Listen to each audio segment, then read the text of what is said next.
My name is Chloe Bennett. I'm 34 years old, and for most of my adult life, I've been the kind of woman people describe as steady. Not brilliant, not intimidating, not ambitious in a loud way. Steady. I live in Chicago. I work in marketing strategy. I build client relationships, solve problems before they become visible, and make sure the numbers move in the right direction. If you've ever worked in an office, you know the type, the one who remembers the deadlines, the one who follows up, the one who stays late without announcing it. I'm not the loudest voice in the room. I don't interrupt. I don't have confidence. I don't fight to be seen. And because of that, people tend to miscalculate me. They mistake calm for compliance, silence for weakness, politeness for lack of options. This story isn't about revenge. It isn't about dramatic confrontations or public takedowns. There were no shouting matches, no slammed doors, no viral LinkedIn posts. It's about something much quieter than that. It's about what happens when you're placed on a performance improvement plan, the corporate version of a warning label, after years of loyalty. It's about what happens when you realize the role you've been assigned was never based on your ability, but on how comfortable you made other people feel. And it's about what happens when you decide not to fight the narrative, but to step out of it entirely. When my manager called me into a conference room and slid that document across the table, she thought she was tightening control. She didn't know she was triggering a decision. 2 weeks after I put in my notice, half the clients I managed followed me out the door. Not because I asked them to, not because I persuaded them, but trust doesn't belong to companies. It belongs to people. This story is about quiet dominance, about strategic silence, about understanding your leverage long before anyone else realizes you have it. And if you've ever been underestimated, if you've ever felt invisible in a room you were quietly holding together, I think you'll understand exactly how this unfolded. Have you ever noticed how the calmest person in the room is often the one paying the closest attention? If you had asked anyone at the agency who I was, they would have answered quickly. Oh, Chloe, she's solid, she's dependable, she handles the tough clients, she doesn't complain. It was always said as a compliment. And in some ways, I had been with the company for 6 years. In agency time, that's a lifetime. I started as an account coordinator, organizing decks and taking notes in meetings where my ideas floated silently in my head. I climbed slowly, not by self-promotion, but by results. Campaigns I managed retained clients, budgets grew, renewal rates increased, problems de-escalated under my watch. I wasn't flashy, I was stabilizing. Clients trusted me because I listened longer than most people were comfortable with. I remembered details about their businesses that weren't in the briefing documents. I didn't overpromise. When I said something would be handled, it was. Internally, though, I occupied a different space. I was the safe pair of hands, the one you give the messy account to because she'll clean it up quietly, the one who'll absorb tension in a meeting so leadership doesn't have to, the one who'll stay late to rework a strategy deck after someone else overcommitted. Reliable, useful, replaceable. That was the unspoken assumption. I don't think anyone consciously diminished me. That's the subtle part. No one rolled their eyes when I spoke. No one openly dismissed my performance. But I noticed patterns. In meetings, I would outline a strategy. There would be a pause. Then someone else, usually louder, would restate the same idea in different words. Heads would nod. Credit would shift slightly sideways. When I flagged risks early, I was called cautious. When male colleagues did the same, they were strategic. When I kept calm during difficult client calls, I was good with people. When others did it, they were natural leaders. These are small differences, almost invisible. But small differences compound. Over time, I became the infrastructure rather than the architect, the execution engine rather than the strategist, the steady background hum rather than the voice at the front of the room. And I let it happen. Not because I lacked confidence, but because I believed results would speak eventually. I believed consistency earned recognition. I believed loyalty was noticed. I didn't network aggressively. I didn't angle for visibility. I assumed that the quality of my work would position me correctly. That assumption was my first mistake. My manager, Lauren, was charismatic and sharp. She moved quickly, spoke quickly, and decided quickly. She valued presence, the kind that fills a room. She once told me, kindly, during a performance review, "You're invaluable. Chloe, you just need to advocate for yourself more. At the time, I nodded. What I heard was, you're not threatening. And in corporate ecosystems, not being threatening can slowly turn into not being prioritized. Still, my numbers were strong. My clients renewed at higher rates than average. Revenue under my management grew year over year. When new hires joined, I trained them. When crises emerged, I absorbed them. I became the person leadership relied on when stability was required. But stability is rarely celebrated. It's expected. Looking back, I can see it clearly. I was respected for what I produced, but underestimated for what I could withstand. They saw me as loyal. They didn't realize loyalty has a limit. They saw me as calm. They didn't realize calm can be a decision. They saw me as someone who would adjust, adapt, and absorb. They didn't consider that one day I might simply step out of the system entirely. At that time, though, none of that felt dramatic. I went to work. I delivered results. I carried my black notebook into meetings and documented everything: client metrics, timelines, promises made in passing. Not because I was planning anything, just because that's who I was. Quiet, observant, and paying attention. The first sign wasn't dramatic. It rarely is. It happened on a Tuesday morning during our quarterly leadership sync.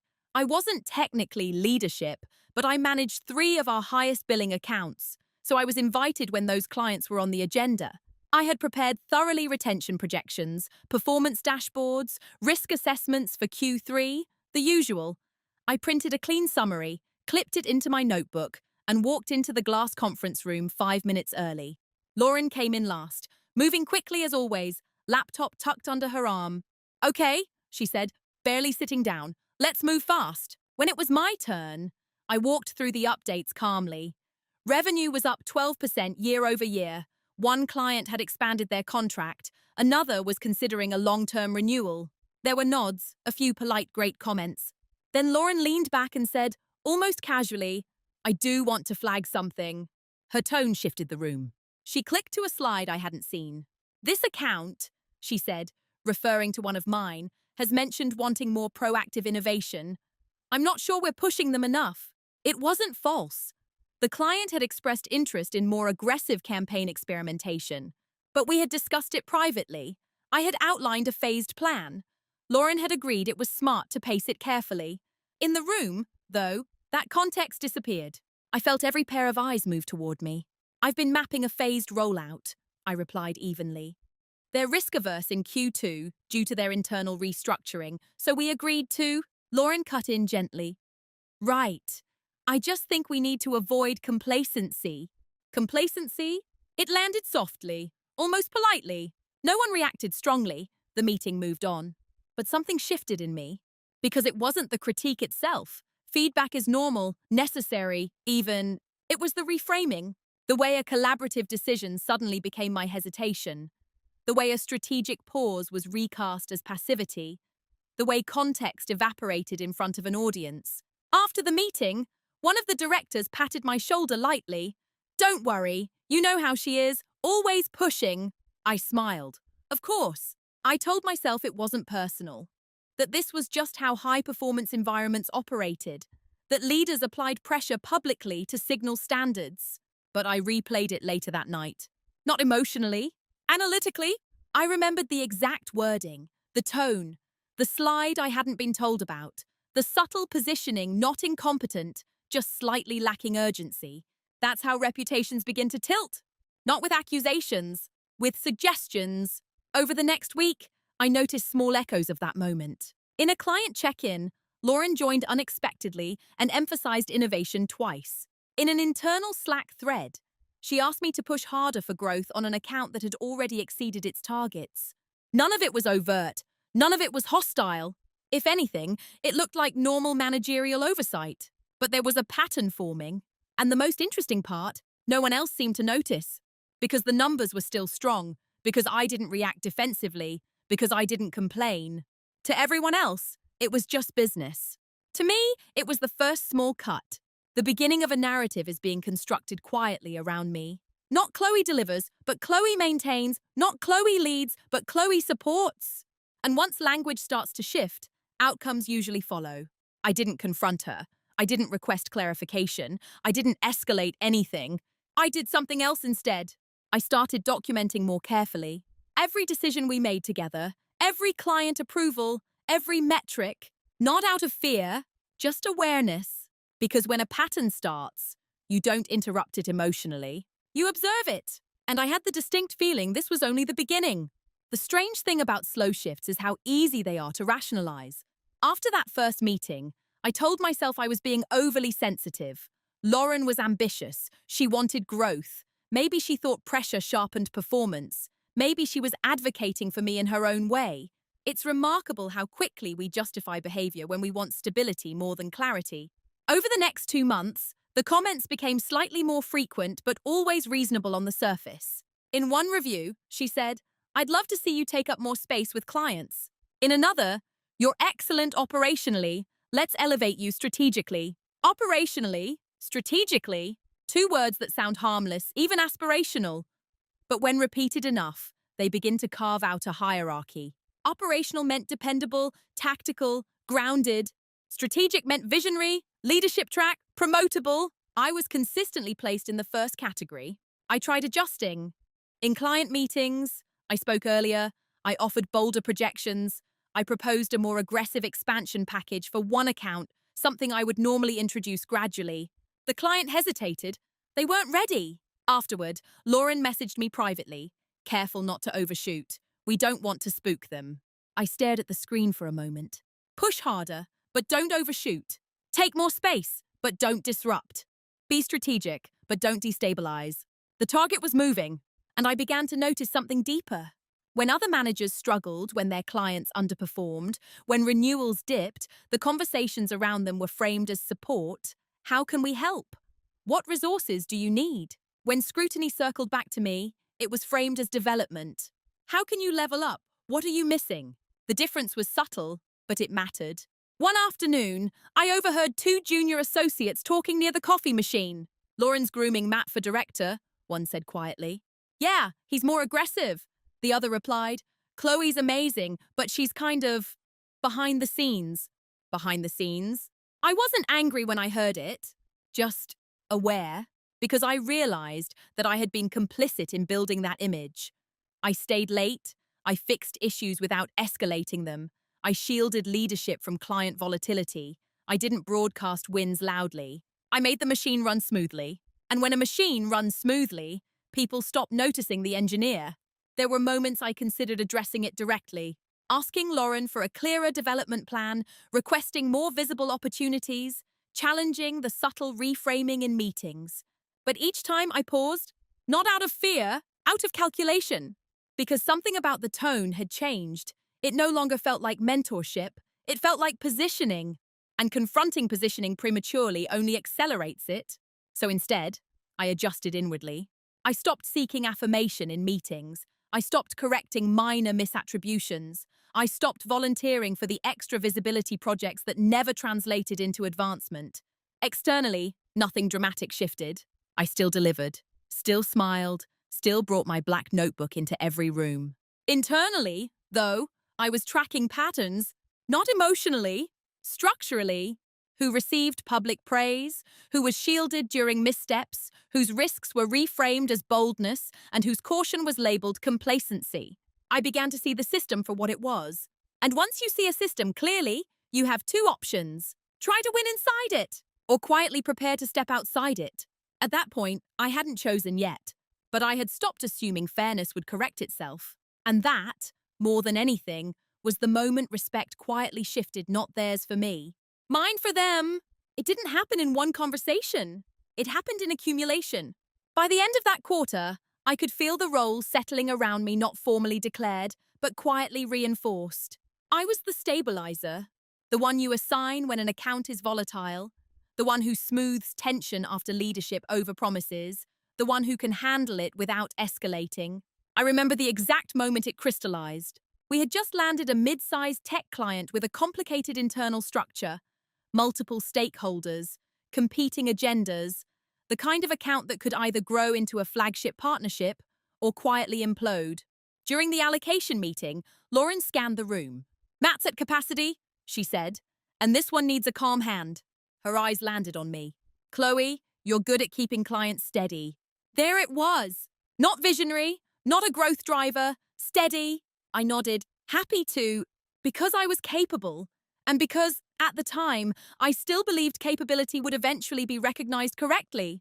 But as the weeks unfolded, I started noticing the pattern more clearly. High-risk, high-visibility accounts with aggressive growth targets were assigned to people being groomed for promotion.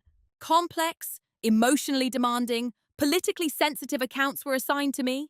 When clients threatened to leave, I was deployed. When contracts needed expansion through bold pitching, someone else was spotlighted.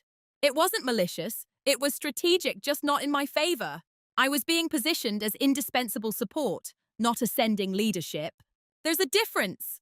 Indispensable people are rarely promoted quickly. They're too useful exactly where they are.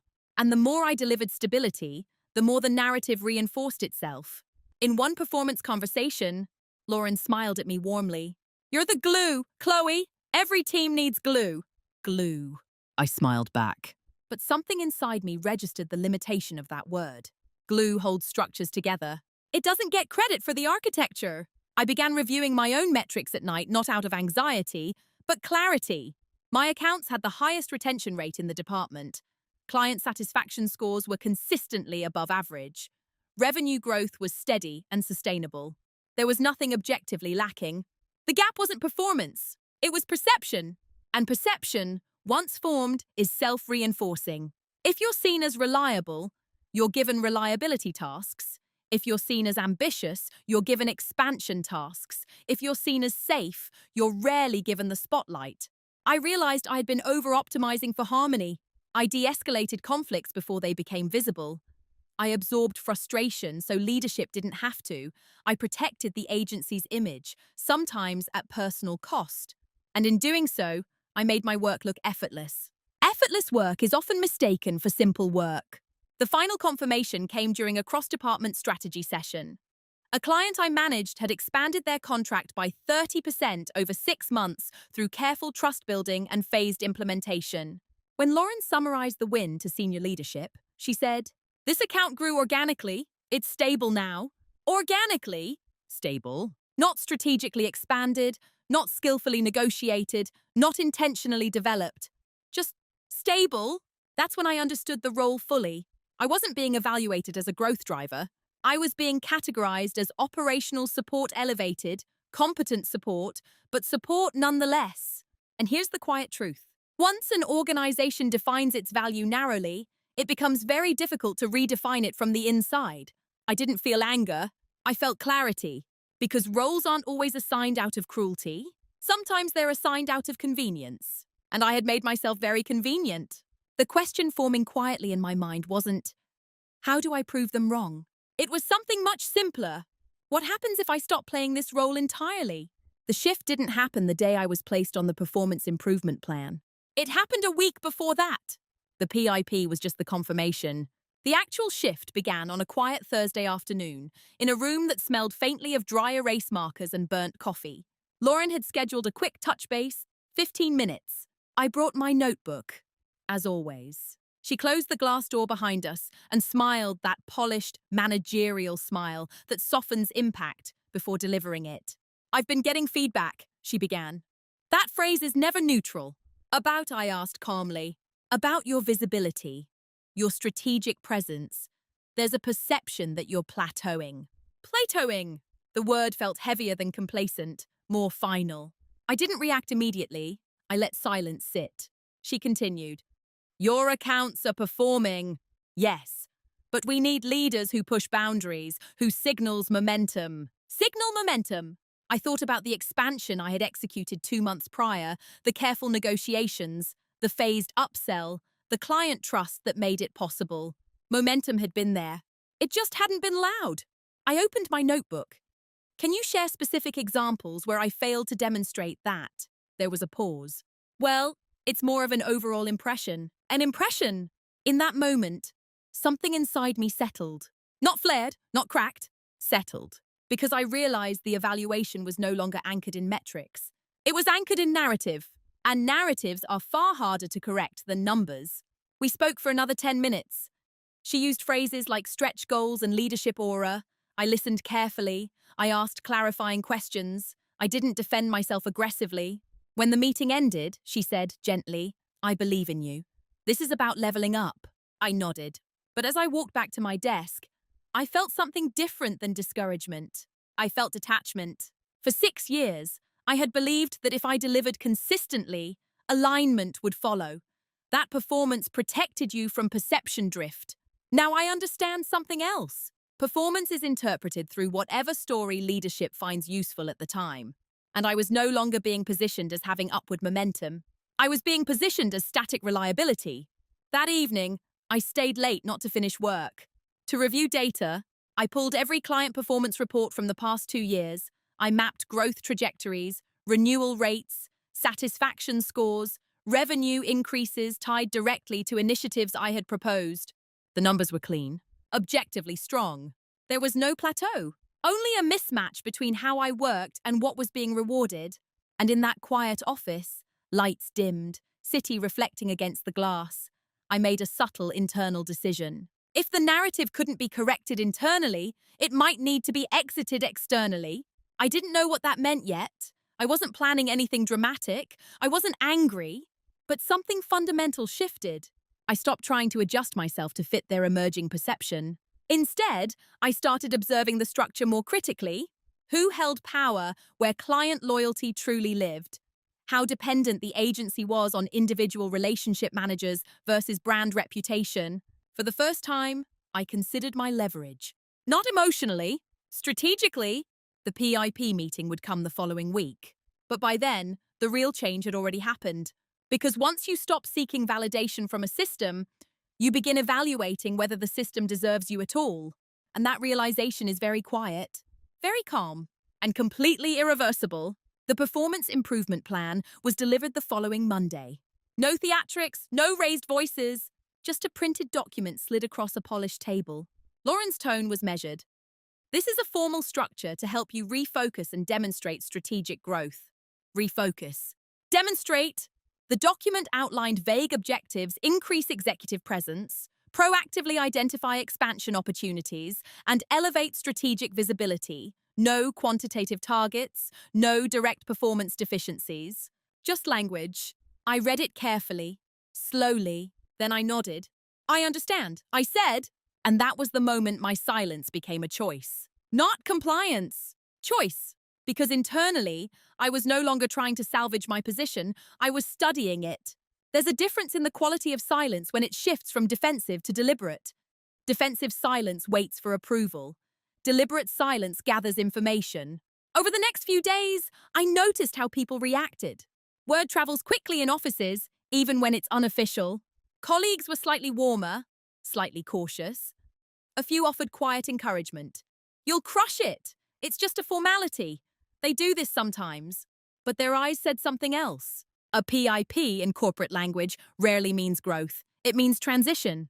Most assumed I would either scramble to prove myself or quietly start searching for another job out of desperation. What they didn't realize was that I wasn't scrambling. I was recalibrating. I stopped volunteering in meetings entirely. Not out of resentment, out of observation. When ideas surfaced that mirrored strategies I had already implemented successfully, I let them pass without correction. When Lauren subtly reframed account narratives, I didn't interrupt to reinsert context. I watched. I paid attention to who spoke with certainty versus who spoke with evidence. I noted which clients were mentioned as relationship dependent, and I began to notice something interesting. Whenever my name came up in discussions about specific accounts, there was a subtle undercurrent of relief. Well, Chloe handles that and she'll manage it. She has a good relationship there. Translation remove her, and that account becomes unstable. Silence allowed me to hear that clearly. I also began tightening my documentation. Every client wins, every upsell conversation, every written approval, every instance of strategic direction comes directly from me. Not in anticipation of conflict, but because clarity is power. Meanwhile, Lauren interpreted my calmness as compliance. She began checking in weekly about progress. I responded with measured updates, outlining concrete initiatives aligned with the PIP's vague language. She seemed satisfied, perhaps even reassured. From her perspective, the structure was working. From mine, the structure was revealing something critical. The agency's value proposition wasn't just brand reputation or creative output. It was relationship continuity. And relationship continuity was highly concentrated in people like me. The more I pulled back emotionally, the more obvious it became. Clients didn't email the generic support inbox. They emailed me. They didn't request meetings with the agency.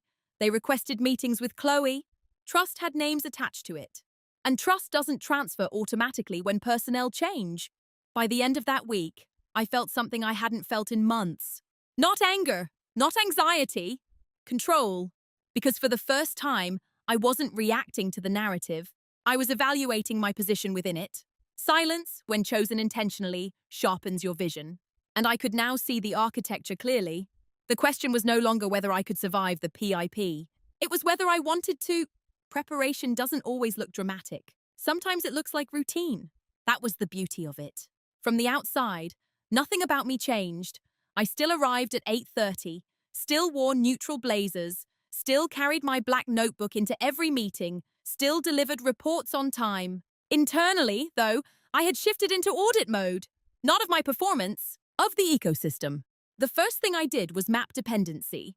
I created a private spreadsheet at home. Nothing confidential, nothing proprietary, just patterns.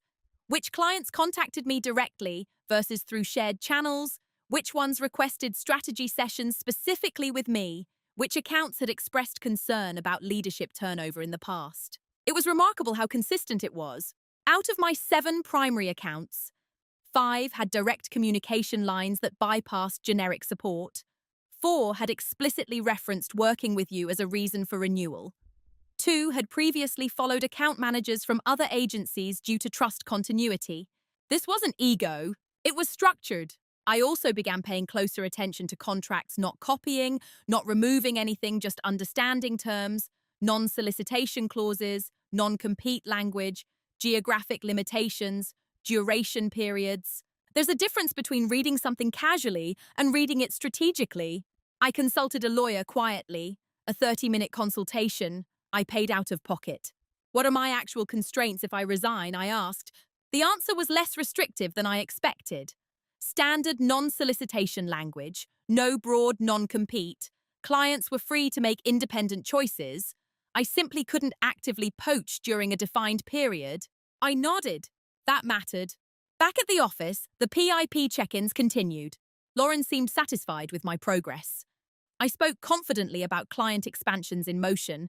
I framed initiatives in the strategic language she preferred. She began softening her tone again. See, this is what I'm talking about, she said in one meeting. More presence. I didn't correct her. I had always had presence. It just hadn't been packaged theatrically. What they never noticed was that my energy had withdrawn from proving anything internally.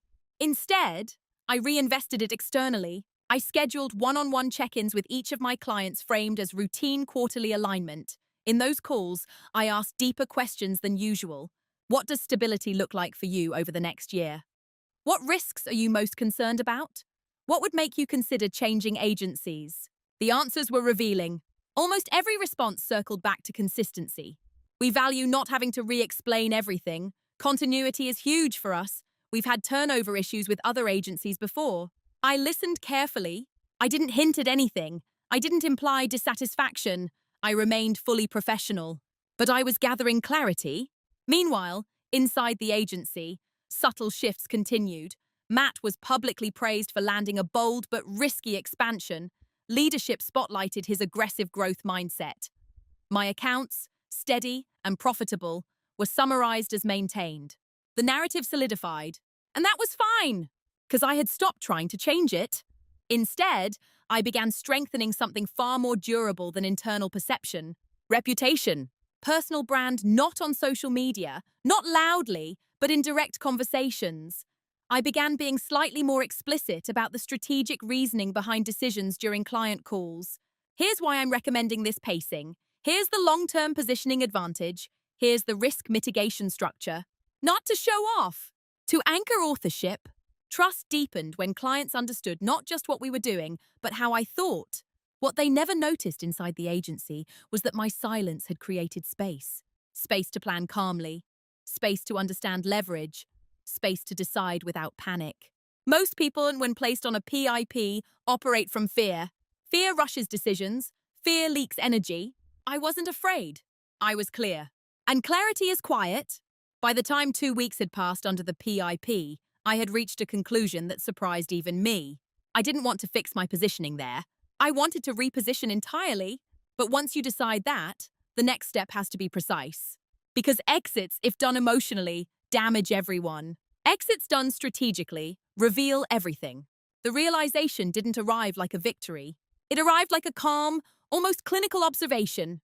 I was sitting at my kitchen table late one evening, laptop open, reviewing my notes from the past 2 weeks, client conversations, contract terms, renewal timelines, revenue figures tied to my accounts. For the first time, I overlaid everything on a single page. If I left tomorrow, here's what would immediately be affected. If a transition were mishandled, here's where instability would occur. If continuity were preserved, here's what would remain intact.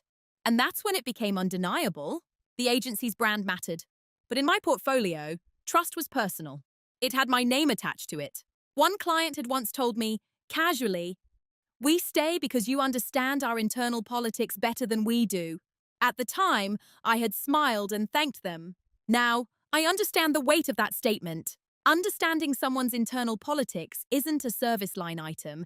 It's embedded knowledge. It's history. It's pattern recognition built over the years. That doesn't transfer neatly in a handover document. I wasn't naive. Not every client would follow a relationship. Some prioritize cost. Some prioritize brand recognition. Some avoid disruption at all costs. But I didn't need everyone. I needed clarity. So I ran the numbers conservatively. If even 2 of my larger accounts chose continuity with me elsewhere, it would represent a significant revenue shift for the agency. If 4 did, it would be destabilizing. And if half did, I closed the laptop slowly. There was no surge of adrenaline, just confirmation. The PIP had been constructed under the assumption that my leverage was internal, that I needed the agency's validation to retain value. The private reveal was this. My leverage was external. It lived in accumulated trust, not title. And trust doesn't require permission. Still, I was careful with my thinking. Leverage is only powerful if handled ethically. I would not breach agreements. I would not solicit improperly. I would not burn reputations to protect my own. But I also would not underestimate the reality of choice. Clients are autonomous entities. They are not assets owned by employers. If I resigned professionally, without drama, and clients later inquired about my next step, they were free to make decisions. That distinction mattered. The next layer of clarity came when I examined something more personal. Why had the PIP bothered me? Not because of job security. I had savings. I had options. It bothered me because it attempted to redefine my competence. It implied a plateau where there was precision. It implied a lack where there was depth. And I realized something important. If I stayed and won internally, if I proved them wrong and earned back positioning, I would still be operating inside a narrative that had once doubted my foundation. There would always be an asterisk. But if I left calmly, on my terms, with no emotional reaction, the narrative would collapse on its own. Because performance, when removed, reveals its value. That night, I didn't celebrate. I didn't text friends excitedly. I simply wrote one sentence in my black notebook. I do not need to argue with misperception. I can exit it. That was the private reveal. Not that I could hurt them, but I didn't need them. And there's a profound difference between those two things. From that point forward, the PIP no longer felt threatening. It felt temporary. The only question left was timing. And timing, I've learned, is everything. Once clarity settles in, the next phase isn't action. It's an evaluation. I gave myself a full week before making any irreversible move. Not because I was unsure, but because decisions made in calm deserve to be tested against time. Every morning, I asked myself the same question. If they removed the PIP tomorrow and offered you a promotion path, would you stay? The first day, I hesitated. The third day, the answer came faster. By the 7th day, it was immediate. No, not because I was angry, but because something fundamental had shifted in how I viewed the structure. Trust, once fractured at the narrative level, is difficult to fully restore. I could potentially rebuild positioning, I could outperform the PIP metrics, I could request clearer objectives and deliver on them. But I would always know that my performance had been interpreted through a convenient lens when it suited leadership. And that awareness changes how you show up. So I mapped my options carefully. Option 1. Fight internally, request formal clarification, escalate concerns about vague evaluation criteria, attempt to reclaim narrative authority. That path required confrontation controlled, professional, but confrontational nonetheless. Option 2. Comply fully with the PIP, outperform expectations, and wait for validation. That path required emotional investment in a system I no longer trusted. Option 3. Begin an external job search quietly, secure another role, and transition traditionally. Safe, predictable, low disruption. Option 4. Resign without another corporate role lined up and build independently. Higher risk, higher autonomy, dependent on whether the client's trust was as durable as I believed. I examined each scenario without ego. Financially, I was stable for several months. I had no debt. My expenses were manageable. Risk tolerance wasn't reckless, but it was real. More importantly, I examined my energy. The thought of fighting internally felt draining. The thought of proving something already proven felt small. The thought of starting over elsewhere under another hierarchy felt repetitive. But the thought of building something rooted in my own standards, that felt clean. Still, I needed to remove one final variable fear. Was I leaving to escape discomfort, or was I leaving because I saw misalignment clearly? So I tested myself. In the next PIP check-in, I presented a comprehensive growth roadmap for my account's detailed projections, expansion strategies, and structured timelines. It was strong, deliberate, confident.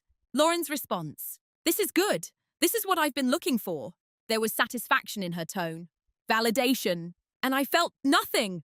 Not pride, not relief, just neutrality. That was my confirmation. If approval no longer energized me, then staying for it would be dishonest. The decision crystallized that afternoon. I would resign. Not reactively, not dramatically, strategically. I drafted the notice that evening.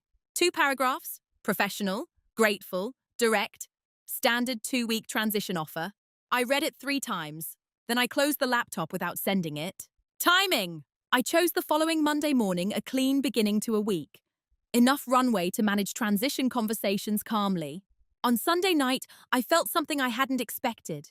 Stillness. No racing thoughts, no anxiety spikes. Just a quiet understanding that my leverage wasn't something to wield aggressively. It was something to carry steadily.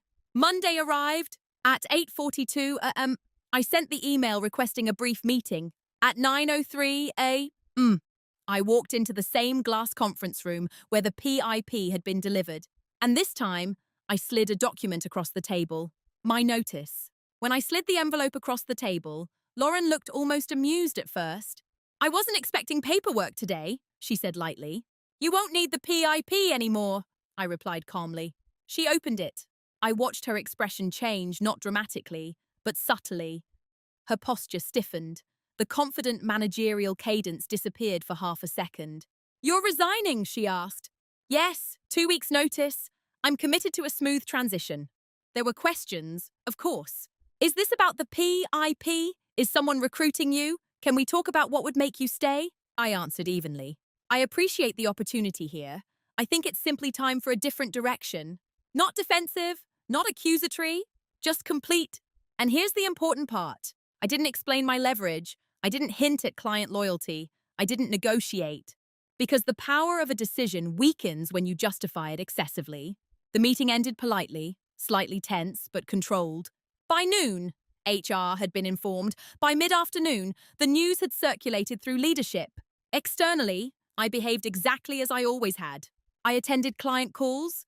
I responded to emails promptly. I updated project timelines.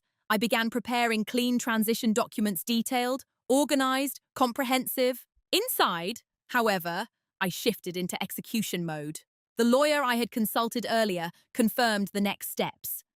I filed the paperwork to establish my own advisory, LLC, something I had quietly researched weeks prior.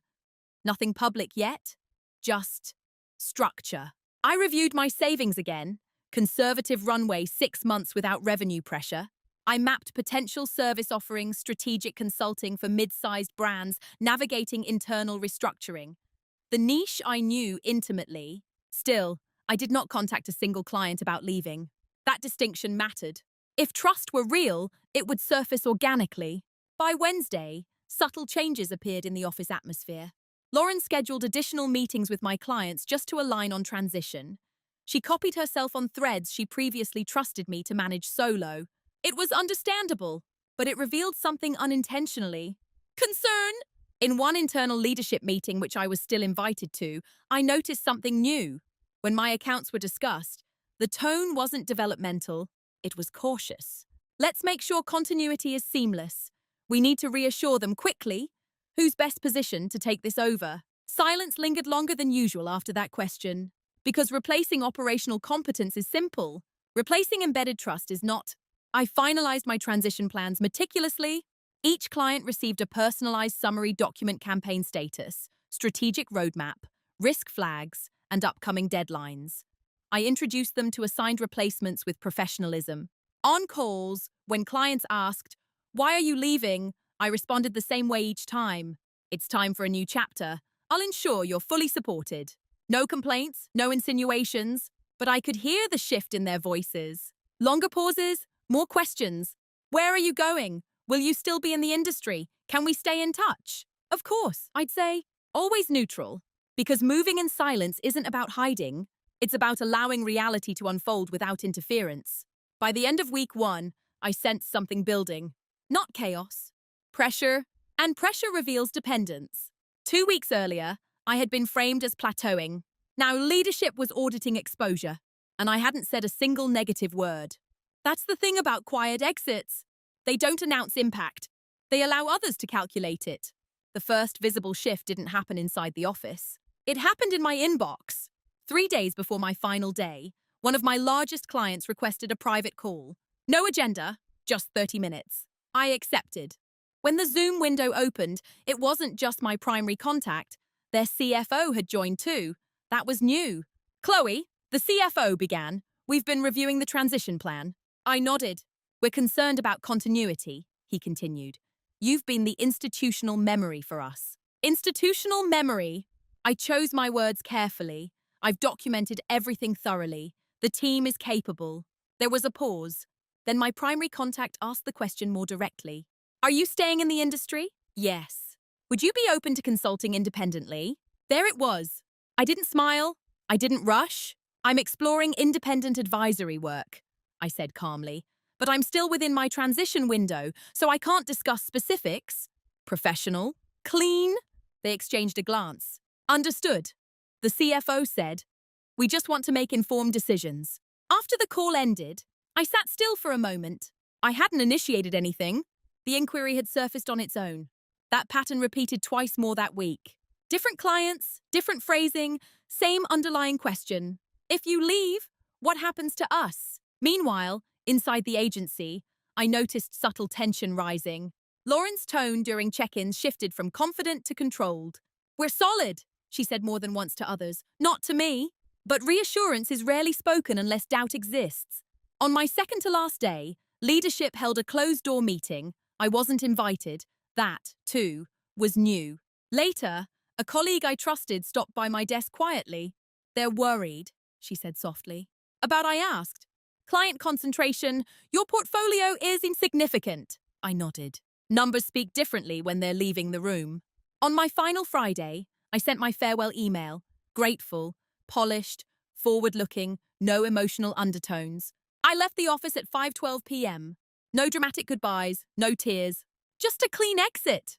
The following Monday, my first official day independent, I received an email from the CFO of the client who had initiated that earlier call.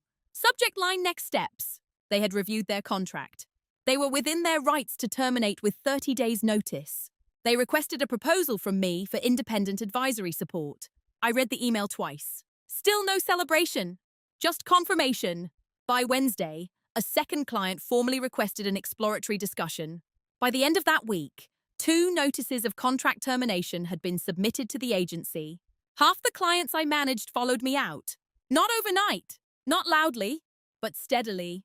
Inside the agency, the consequences began to crystallize. Revenue projections adjusted downward, emergency transition meetings multiplied. Lauren's calendar reportedly is filled with damage control calls. I didn't hear this through gossip.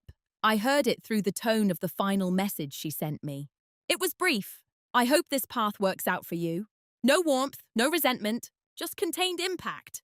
Because the truth was unavoidable. The PIP had assumed replaceability. Reality revealed dependency. And I had never raised my voice once. The first direct call from Lauren came 10 days after my departure. I let it ring once before answering. Her voice was composed, but thinner than usual. Hi, Chloe, do you have a few minutes? Of course. There was a pause. Not awkward, just unfamiliar. We had always spoken within the structure of hierarchy. This was different.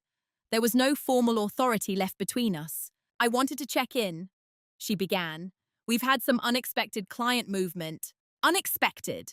I heard a few contracts were under review, I said evenly. Yes, she replied. 2 have already given notice. Another pause. We're trying to understand what shifted. The question wasn't accusatory. It was searching. I chose clarity over comfort. I can't speak for their decisions. I maintained professionalism during transition. That's not what I'm implying, she said quickly. It's just, the concentration was higher than we realized. There it was. Not a performance concern. Concentration risk. For years, I had been categorized as steady support. Now my absence was being analyzed as structural exposure. I understand, I said. She exhaled softly. In hindsight, she added, carefully, perhaps we underestimated how relationship-driven those accounts were. Underestimated. The word hovered between us. But I didn't correct it. I didn't point back to the PIP. I didn't reference plateau narratives. Because once outcomes materialize, arguments become unnecessary. We're exploring retention options, she continued. If there's any flexibility around advisory boundaries, I let the sentence hang for a moment.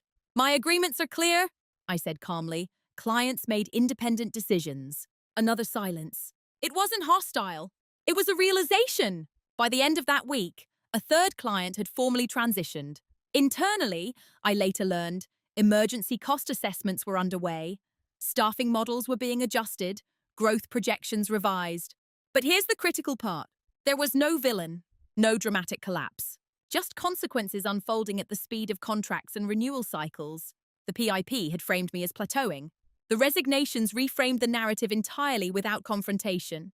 And because I had exited cleanly, there was no procedural leverage to push back on me.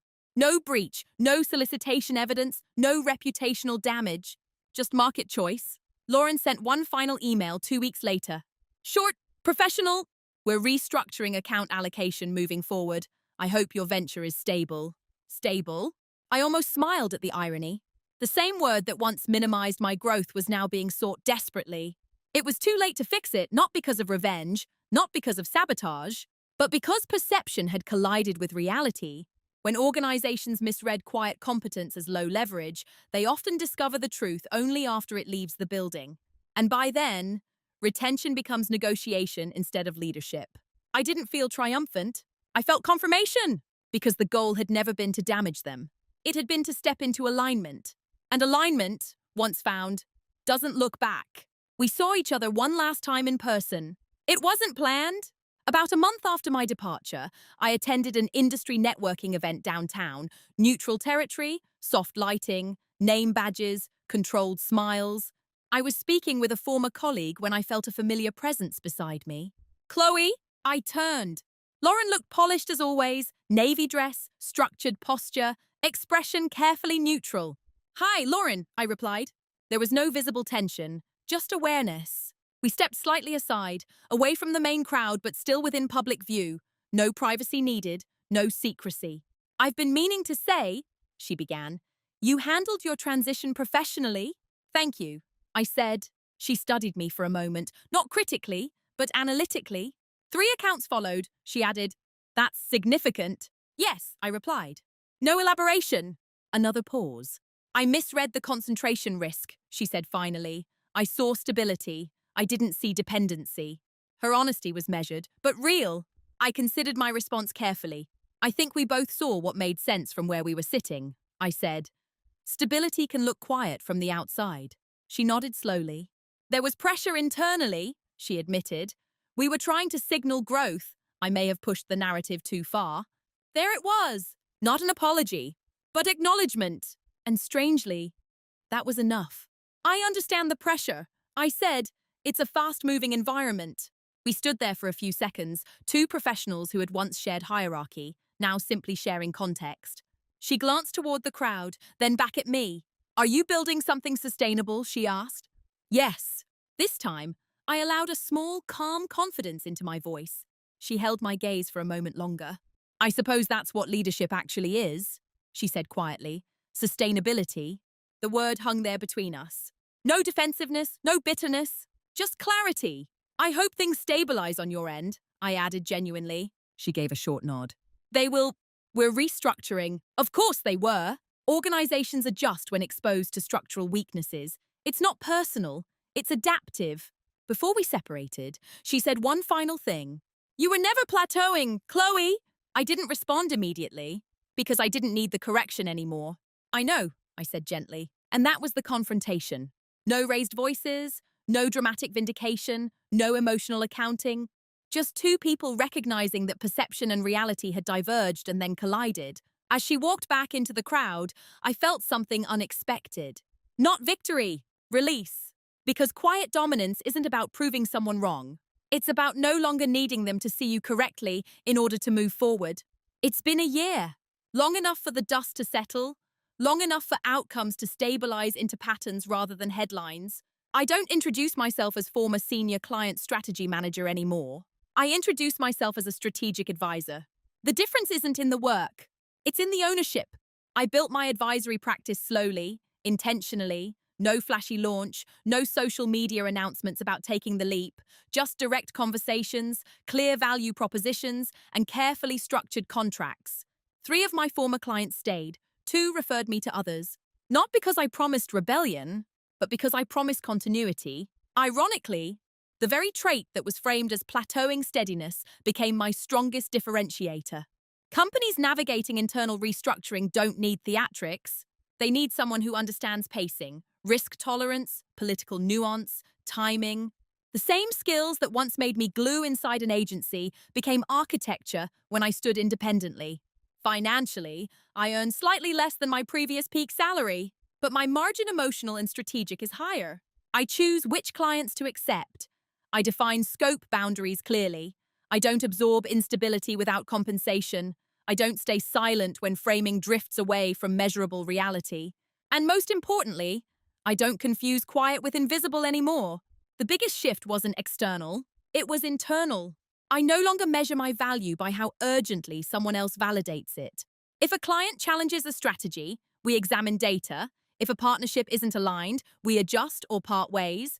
If growth is slower but sustainable, we honor that. There is no PIP, only contracts and clarity. Sometimes people ask if I regret not fighting internally. If I should have pushed harder, advocated louder, demanded clearer criteria, maybe. But here's what I've learned. Advocating inside a structure that benefits from misreading you is exhausting. Building a structure aligned with how you naturally operate is liberating.